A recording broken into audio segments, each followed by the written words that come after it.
If you were disappointed by the results of the US elections this past week, you are not alone. I am with you. And if you're feeling more than disappointed, if you're feeling scared and sad, afraid for yourself, your family, your children, I just want to take a second and acknowledge your pain and your feelings. And I hope you take the time you need to acknowledge your pain and your feelings.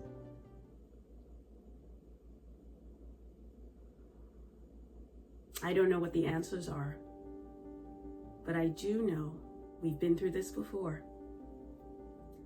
Take care of yourself. So this video is a lot about self-worth, empowerment, all this stuff. And if you are not ready to deal with that, that's okay. It's okay. Sign off, find another video that works for you. Of course, I encourage you to subscribe, but you don't have to. Because I just want you to take care of yourself. You might just be in a place of pain and grief. And I invite you and encourage you to honor that and be with that. And I really, really, really, really encourage you to not run away from whatever it is you're feeling. Because I embrace the idea that that's part of our power. Seeing our feelings, acknowledging them, moving through them. So yeah, whatever you need to do. And then if you like, at some point, come back. So the title of this video talked about the US election and self-worth. Why that connection? Well, I will tell you if you want to stick around, and I hope you do. Self-worth. I think that the Republicans, conservatives are pretty good about saying that their way, their thoughts, their idea is the right way or the way it's supposed to be, and they don't have any issues with telling you that this is how it should be for you. The Dems, the liberals, marginalized folk, I think we don't do that as well. Marginalized folk. So I'm talking, whether it's people with ADHD, people who are queer, or people of color, or immigrants, or like me, that has all those intersectionalities because I'm a Nigerian immigrant, queer, female, I'm Black, and I also have ADHD. So I have quite a few intersectionalities. I think we marginalized folk can walk around apologizing for ourselves and either consciously or unconsciously trying to people please. And I think maybe it's because of conditioning. As we grew up, our parents, our guardians, people who wanted us to be safe, told us things that made us think we weren't safe, and we had to keep parts of ourselves inside or try to not rock the boat or whatever it is. And I think it translates with liberals and with Democrats.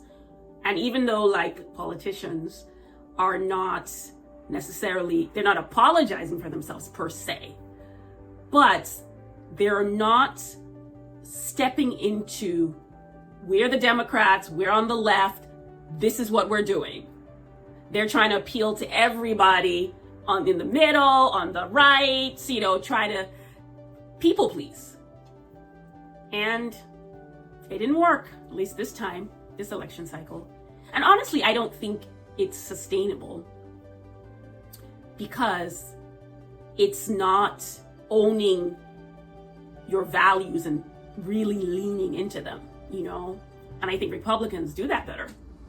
Now, some of them, like perhaps Trump, might do this from a place of ego fear. And that is certainly not what I'm advocating or what I want for myself. What I do want for myself, however, and maybe this is something you want for yourself, is stepping into your power, your values, standing in what you believe in or what ideas you embrace, but from a place of self-worth, true power, from your true self. I think for me, and my theory is for a lot of us, it's been difficult for us to own our values and step into our power because we don't think we're worthy. And I now have a different view about self-worth. I embrace the idea, after many years of not feeling okay and not fully being in the world and just thinking I was less than, I have come to embrace the idea that I am worthy exactly as I am. And I am worthy regardless of how much money I have, what I do or don't do, which candidate I support or don't support.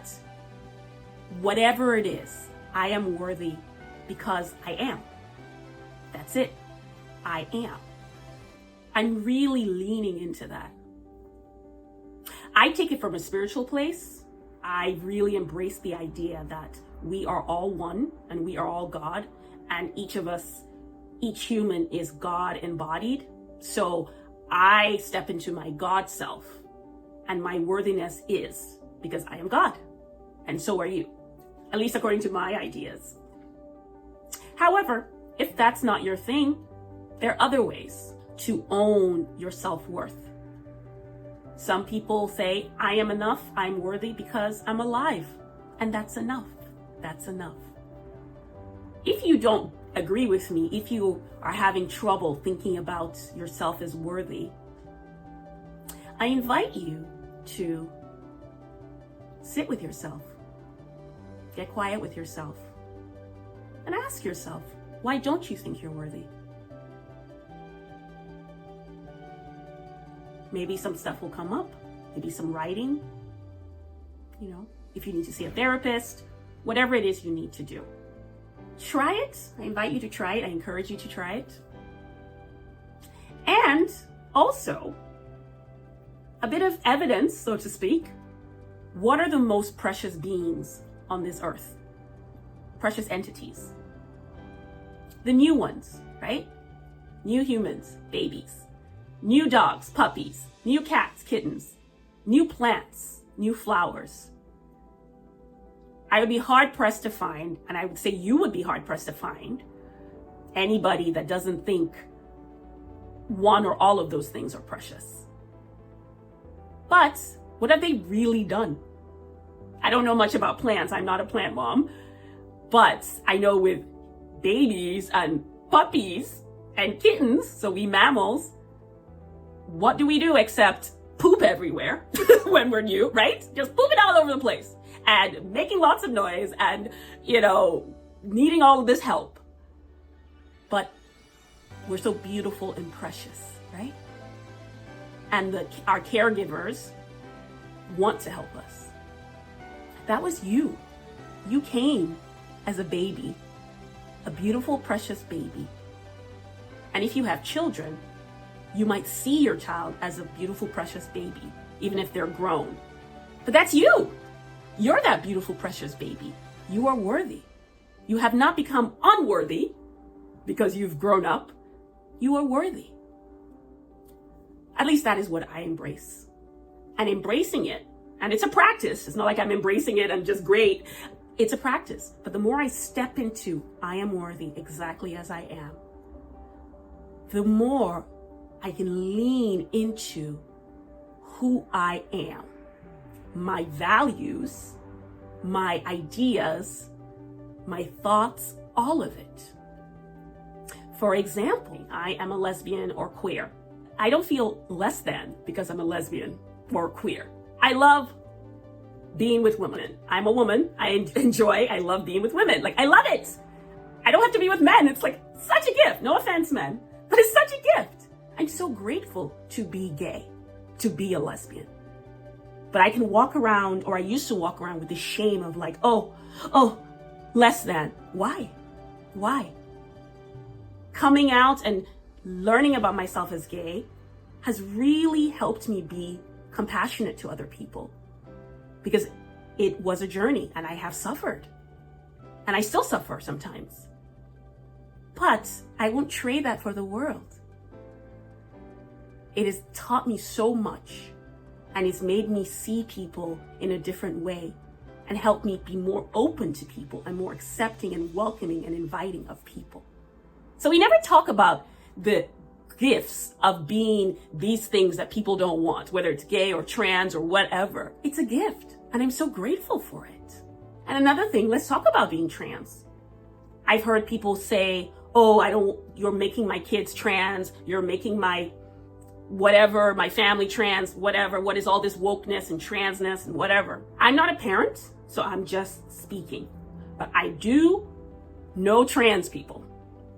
I do know trans people, and I do have friends that are parents of trans people. And what I can say, as somebody who knows trans people, and somebody who has friends that are parents of trans people, and somebody who's in the LGBTQ community, is that maybe being trans is aligned for your child. Maybe by not acknowledging and helping them transition, and maybe not even transition, just listening to them, maybe you're setting them up for a life of pain. Hear me, a life of pain. Because people don't talk about that. People don't talk about the pain of being born in the wrong body or not fitting into the binary of male, female, and trying to live with that and function on top of the difficulty of just being human. That's pain. And people commit suicide over it, or they don't ever fully blossom. You might be setting yourself up for that as a parent or as a brother or sister or relative of somebody who think they might be trans. It's just something to look at. Something to look at. I don't know if anybody, and this is me, my opinion, of anybody who doesn't have something going on within them that is gay, bi, trans, already there. That all of a sudden, I'm going to be trans now. It's already there. And yes, people have detransitioned and all of that, and everybody has that choice to make. However, as a parent, friend, relative of somebody, a child, of an adult, of a teenager, I think it's your job to listen to them. Listen. You might think you know better, but you might not around this issue, because you don't necessarily know about it. That's all I'm saying. Your choice, your life. Everybody gets to be who they are and do what they want to do. But I encourage you and I invite you, if you have somebody like that in your life, listen to them. So, yeah, owning my power, self-worth. What do you think? Is this an idea you can embrace, that you are worthy as you are? So you are valid as you are. Maybe if more of us were doing that, maybe this would ripple out. It would ripple out, and the people who are like, back to the political realm, like, yes, I'm a freaking socialist, and what? Yes, I want universal health care. What is the problem? Like the AOCs, the Bernie Sanders, like really owning our stuff. People on the right do it. Why not? I want to leave you with own your power. The idea I embrace is starting with you are inherently worthy as you are. Finding ways where you can get that message cemented into you so you know without a doubt. Because I could tell you, but it doesn't matter what I say. It matters what you know and what you think, what idea you embrace. So with me, the way I started to embrace the idea, I started practicing self-compassion, and I'll link the website to self-compassion, and then I practiced self-acceptance, which led me to have a spiritual awakening where I read this book that really changed my life, and I'll link the book as well. And I started to step into we are all one, we are all God. But I also did other things. Therapy. Yep. I was in a 12-step program for a long time, and that really helped me, with getting some physical issues and addiction stuff like put down And I don't think I could have gotten to the place of self-compassion without having all that stuff cleared out, all those substances, food, drugs, and alcohol. I had therapy. I tried several ADHD meds, and I finally got lucky number 7 that is helping me. I meditate, and I could definitely exercise more. So those are some of the things I do. And I know some people, it's around community. I'll link the organizations and any books and resources I mentioned in the description. So I hope this was helpful. I'm going to be making more of these videos where I'm just talking to the camera. I'm mostly going to focus on empowering people with ADHD, but this video, I wanted it a larger thing because of the election and all that, because it's not just people with ADHD that need to be empowered. It's all of us, particularly people who are marginalized, because we are all needed. We all have gifts and things we're supposed to do on this planet.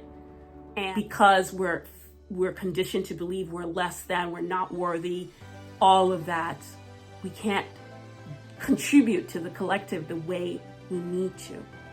So when I'm talking to somebody who is like, oh, queer people are this, trans people are this, instead of falling into shame and being like, oh no, love me, I can be like, what? First of all, ain't nobody wants your kids, okay? I don't want your kids, all right? Please. Queer people, we're not trying to get into anybody's kids. Trans people, we're not trying to get into none of your kids, okay? So you can calm the fuck down and listen to your kid, okay? How about that? Listen to your kid and love your kid. We're not trying to come for your kids. Ain't nobody trying to come for your kids. Shit. I don't have to be insulted. But I don't have to crumple and be afraid. It's okay. It's okay. I can live my life and own my truth. It's okay. This is a long video. And if you manage to watch it to the end, I am so impressed with you. Thank you. Thank you, thank you, thank you. I want to leave you with, you are worthy. Because you are. Peace, blessings, love, and laughter to you. Mwah.